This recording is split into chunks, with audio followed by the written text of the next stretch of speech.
Y de lo que vamos a hablar hoy es un tema que hemos hablado muchísimas veces, hemos hecho un montón de entrevistas, y que ahora Facu va encontrando también un paso por la legislatura y un pedido para que se convierta en ley el tema, que me parece muy interesante. Buenas, ¿cómo andan? Bien, muy bien. ¿Cómo va? Así es, tenemos el honor de contar aquí en el estudio con la presencia de Fabiana González. Ella es activista trans y forma parte de la mesa de trabajo por la reparación histórica para las sobrevivientes travestis trans post-dictadura. Me parece que es un tema interesante para trabajar, sobre todo para entender que hubo un sector de la sociedad, un colectivo en particular, que a pesar de haber recuperado la democracia, vivió la violencia que quedó de eso en carne propia, de una manera mucho más incluso violenta, ¿no? Sí. Más fuerte. Así que, bueno, este domingo se va a realizar la Marcha del Orgullo aquí en Santa Fe. Ajá. Y la consigna principal es el pedido por la ley de reparación histórica a las perseguidas post-dictadura. Así que, bueno, para profundizar un poco sobre el tema, la tenemos aquí a ella. ¿Cómo anda Fabiana? Fabiana González está con nosotros. Gracias para por charlar un venir rato. tan temprano y tenernos la paciencia de hacernos hacer todo el programa, mirá, y ver los penales y todo eso. Bueno, gracias. Vos sabés que uno de los hechos o de los puntos clave en esto que contaba Facu recién tiene que ver con algo que por suerte ya se cambió en la provincia de Santa Fe, pero que era darle a la policía y a la decisión de la policía el criterio para saber si a alguien le pegaban un palazo, lo metían en cana, lo perseguían y un montón de otros vejámenes más, o no, de acuerdo a su vestimenta. Por ejemplo, como pasaba con la denominada prostitución escandalosa, o como pasaba también con el hecho de el travesticidio, bueno, y demás que hemos vivido. Bueno, por suerte eso de alguna manera cambió en la provincia de Santa Fe, pero todo lo que pasó hace un montón de años fue atroz, de la mano del Estado, digo, porque después también de la mano social eso continuó. Te hago esta introducción larga, pero para poderte introducir el tema y escucharte un rato a vos charlar del tema. Bueno, en principio yo soy una sobreviviente, me considero sobreviviente porque tengo 53 años.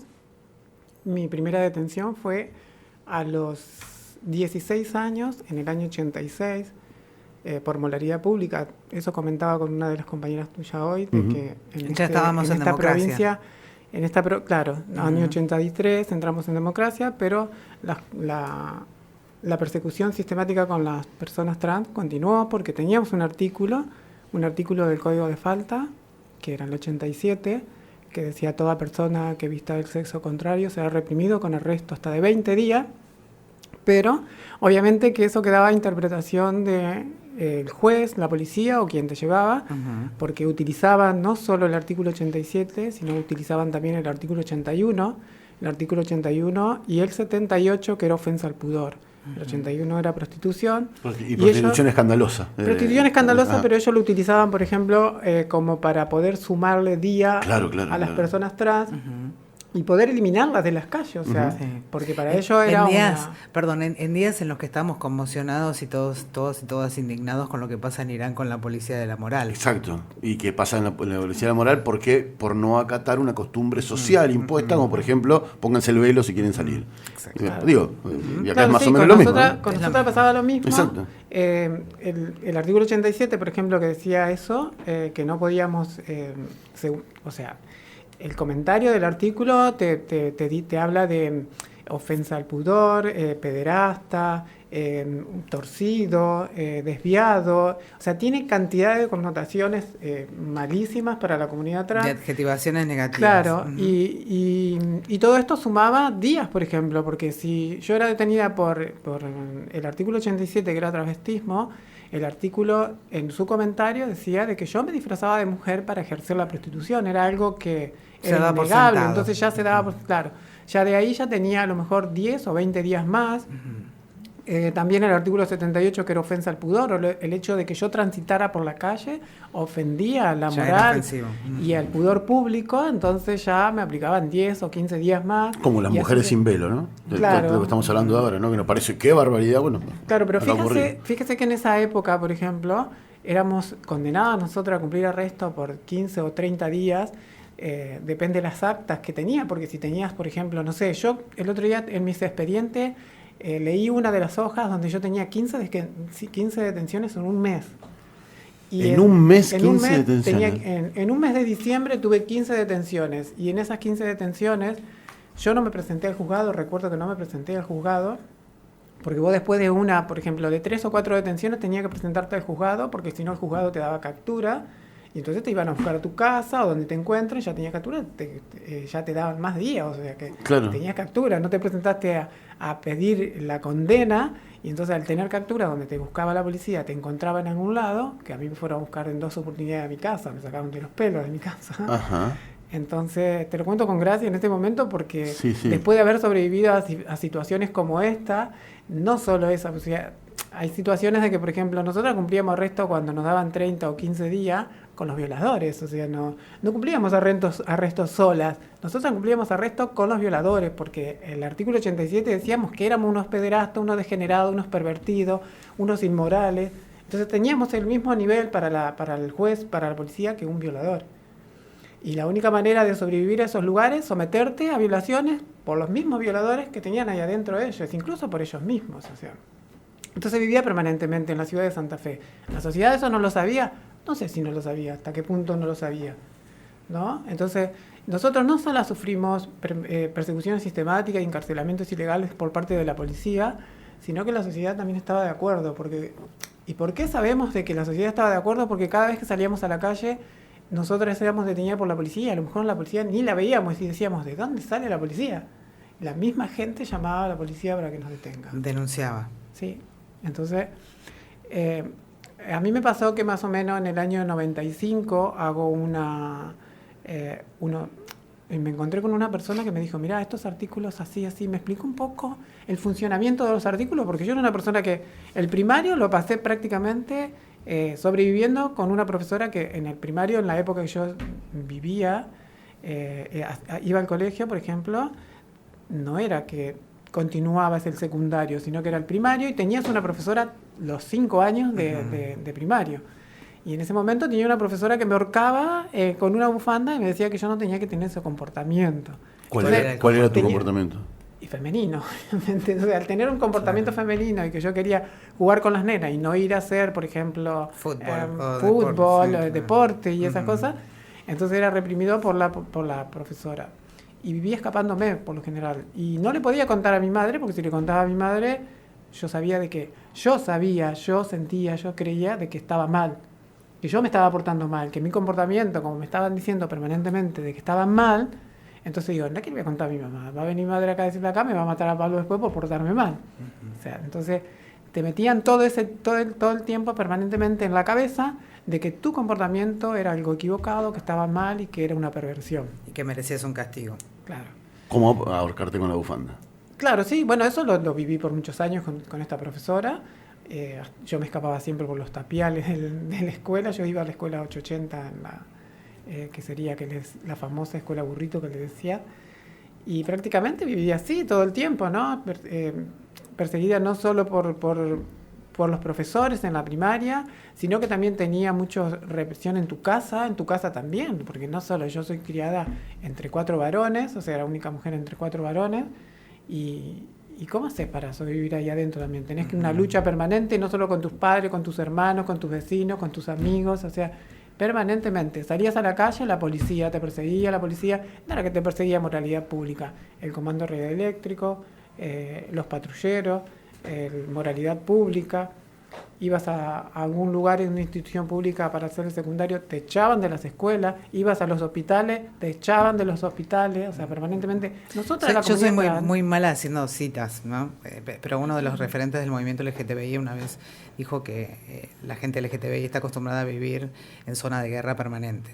Sí, bueno, esto que yo me termino yendo por las ramas, pero por ejemplo yo había supe tener una conversación con una persona trans que era hija de un abogado, que ella tenía una habeas corpus en ese momento, y me dijo, tenés que tramitarte una habeas corpus. A ver, yo era pobre, vivía en la villa, apenas si tenía 2 pesos con 50 para comprarme yerba y azúcar en ese momento, pues yo me había ido de casa a los 16 años y vivía sola, y Y entonces me puse trabajando, porque ya después ya empecé a trabajar, a prostituirme, porque no tenés otra opción, no tenés otra forma de supervivencia.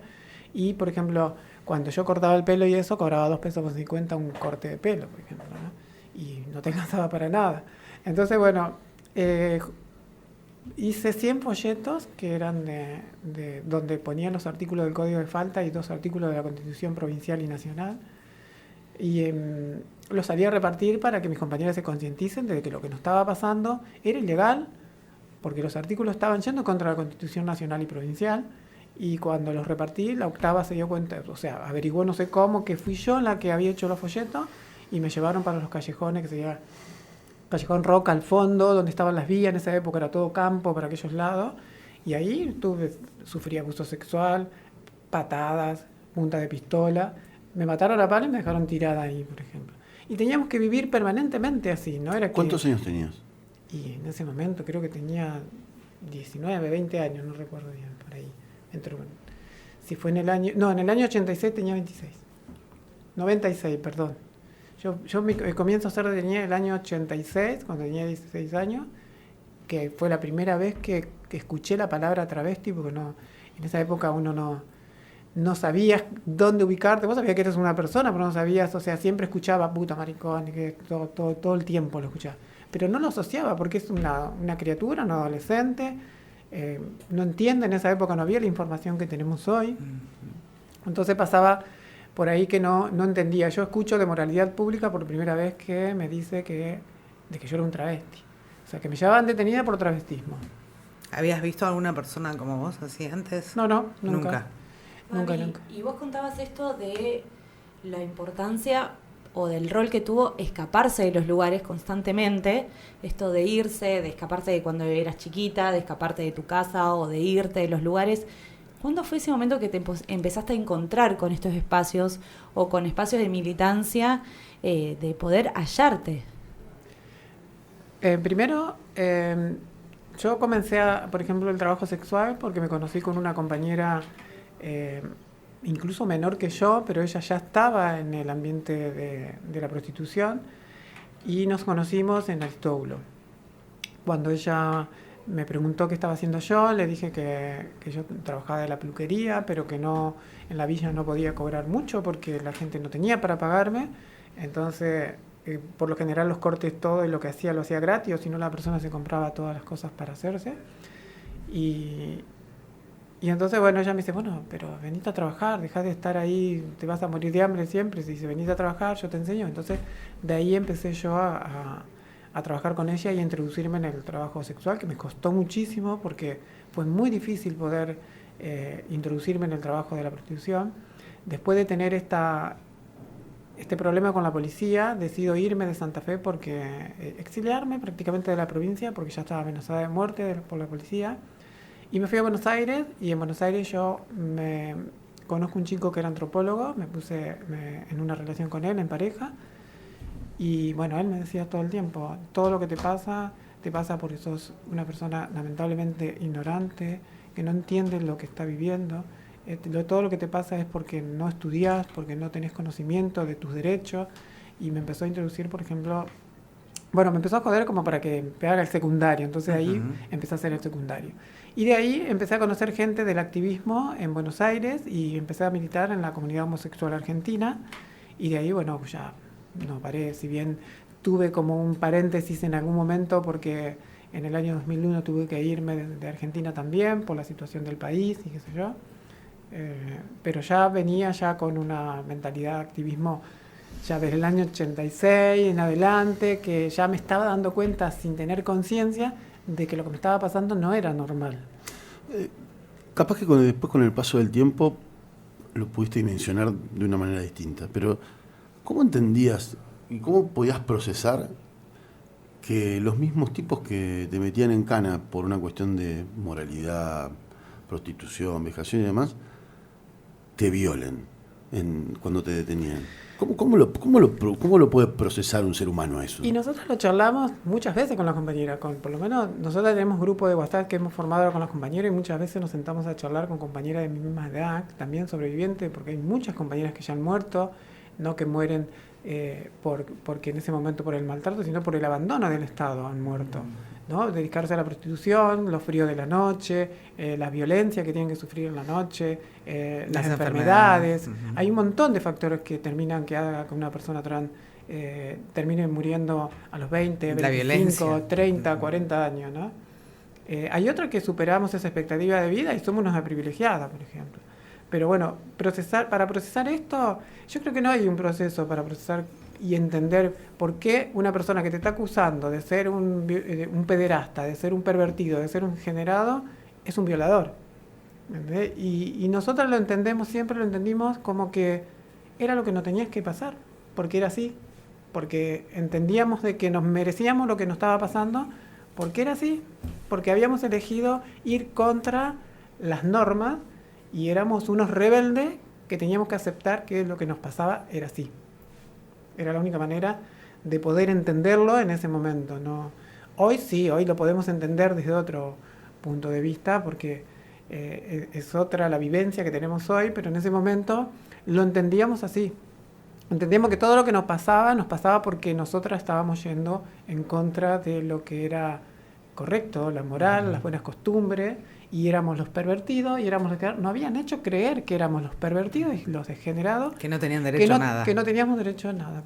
Y toda esta violencia la viviste en la ciudad de Santa Fe. Toda en la ciudad de Santa Fe, sí. Y ahora retomás una comisaría militancia. La Cuarta, Jefatura, la 11, la Tercera, o sea, todas las comisarías existentes en la ciudad de Santa Fe. Una de las peores que a mí me tocó vivir fue la comisaría La Octava en la ciudad de Santa Fe, que está para el lado de Guadalupe. Que es donde cada vez que caía te sometían a humillaciones y torturas permanentes, porque desde que entrabas hasta que te ibas te desnudaban completamente, porque tu ropa, por ejemplo, que vos tenías femenina era como la prueba que tenían para presentarle al juez de que vos eres una persona trans, que andabas disfrazado de mujer. Ajá. Entonces eso no te lo devolvían tampoco, era la excusa para tener. Se lo llevaban al juez. Claro, se llevaban al juez y ahí quedabas detenida hasta que alguna persona, en ese momento no existía teléfono, no había forma de... Claro, entonces cuando vos te desapareciste y tus amigas y tu familia sabían que te desapareciste, entonces empezaban a averiguar, bueno, mira, yo la vi, que la llevaron presa de tal lugar, así que debe estar en la Octava. Entonces aparecía un familiar y decía, tráeme ropa para poder salir, qué sé yo, y así era como nos conectábamos. Tráeme ropa de hombre, ¿no? Porque la única manera de poder salir. La única manera de salir era que te tenían que traer... A ver, pero también las detenciones no tenían que ver con tu vestimenta femenina, tenían que ver con tu identidad. Claro. Porque yo fui detenida un montón de veces y yo no usaba ropa femenina. Yo usaba una camisa y un pantalón de jean. Mi identidad era femenina. Claro. ¿Y en la actualidad en la ciudad de Santa Fe cómo está ese tema? Hoy en la actualidad... Sí. El tema de la persecución y del rol de la policía. No, ya no. Porque primero que Moralidad Pública se disolvió en lo que fue en el 2004. Claro. En el 2004. Dejamos de tener la policía de la moral. Y los artículos del Código de Faltas se derogaron en el 2010. 2010.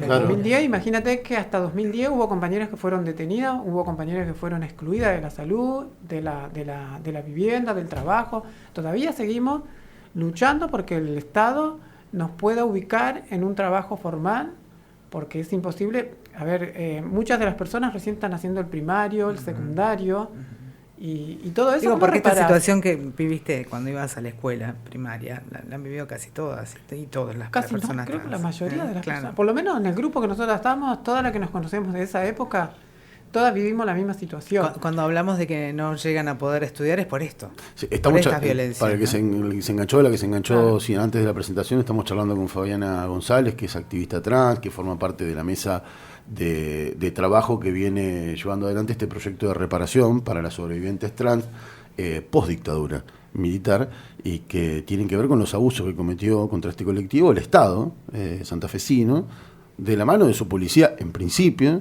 pero del cual también participaron jueces, fiscales y demás, ¿no? Porque digo, legisladores, el Estado como aparato, ¿no? Estatal, que como decimos recién, 2004, 2010 y demás se fueron tumbando estas policías y se fueron reformulando los artículos y los códigos y las contravenciones que le daban a la policía, en principio, esa libertad de decidir o no si te metían en cana, te enjuiciaban, bueno, nada, todo lo que ya charlamos recién, ¿no? Sí, el tema es de que, por ejemplo, había como estaba todo como concatenados, ¿no? Sería la iglesia, el Estado, ahí había jueces, abogados, psicólogos, teólogos, sociólogos, o sea, una mezcla de montones de gente creando un artículo de falta para terminarnos a nosotros o eliminarnos de las calles, ¿no? Eran muy específicas las indicaciones en ese código, como claro, para haber sido escrito así nomás. Digo. Sí, por eso estaban todo como que había esos análisis psiquiátricos de la época, ¿no? Que faltaba que, no sé, que nos pongan, no sé... que las curen, ¿no? Claro, también era una cosa de conversión. claro, no, pero aparte, claro, pero y aparte que, cuando llegabas a los lugares de detención, por ejemplo, todo el tiempo te ponían esto como que eras una persona enferma, que había que curar y que tenías que cambiar porque si no ibas a vivir siempre así, perseguida. Entonces todo el tiempo vos veías de que ellos, no sé, yo suponía que por ahí tenían algunas reuniones entre ellos, ¿viste? De diferentes policías, qué sé yo, para perseguir a las personas y qué métodos poder utilizar para poder hacer que no salgamos. Yo no conocía el centro. Yo cuando me trajeron por primera vez a jefatura detenida a los 16 años, en el año 86, no conocía el centro, nunca lo había visto. Y no sabía cómo llegar a mi casa. Y después me fui todo por 9 de julio, que me dijeron cómo llegar a Barrio Transporte, que era donde yo vivía en ese momento. Y me fui todo por 9 de julio caminando, porque no sabía lo que era el centro. Una vez estuve detenida 3 veces en el mismo día. También fui detenida por moralidad pública, me traen a la jefatura, salgo de jefatura, me paro en Plaza del Soldado esperando el colectivo para irme para mi barrio. Me detiene la primera le dije, tengo el acta que recién me detuvieron, no sé, bueno, no importa, chao, venga adentro. Supuestamente por averiguación antecedente. Y nada, ahí ya empiezan todas las... todo lo que empieza siempre, buscando a ver con quién tenés sexo, a ver si podían tener sexo ahí, si puede... Bueno, la primera fue denunciada un montón de veces por abuso sexual, por violaciones y un montón de cosas. Lo que pasa es que no salía a la luz cuando pasaba con una persona trans, porque parece que estaba bien en ese momento que se viole o se maltrate o se asesine una persona trans. Incluso hasta hoy todavía seguimos viviendo esas situaciones de que una persona trans no es válida a la hora de ser asesinada, ¿no? Y después, por eso es tan importante visibilizar las historias de vida. Y ese mismo día, cuando bajo del colectivo, después de que me suelta la primera, soy detenida otra vez por la octava.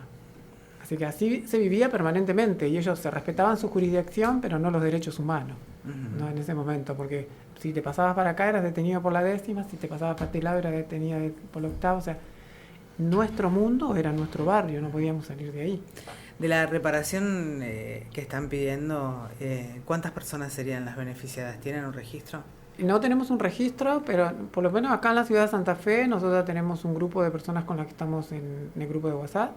Somos 53, pero hay personas que son de Reconquista, personas que hay de, como es San Cristóbal, Venado Tuerto, Rosario. En Rosario creo que hay también más o menos una cantidad de personas que tienen que ver entre las 50 y pico de personas más o menos. Imagino que los testimonios, por más que sean de lugares tan diferentes como una ciudad capital son como iguales. Santa Fe o Tostado, deben ser similares. Son ¿no? iguales.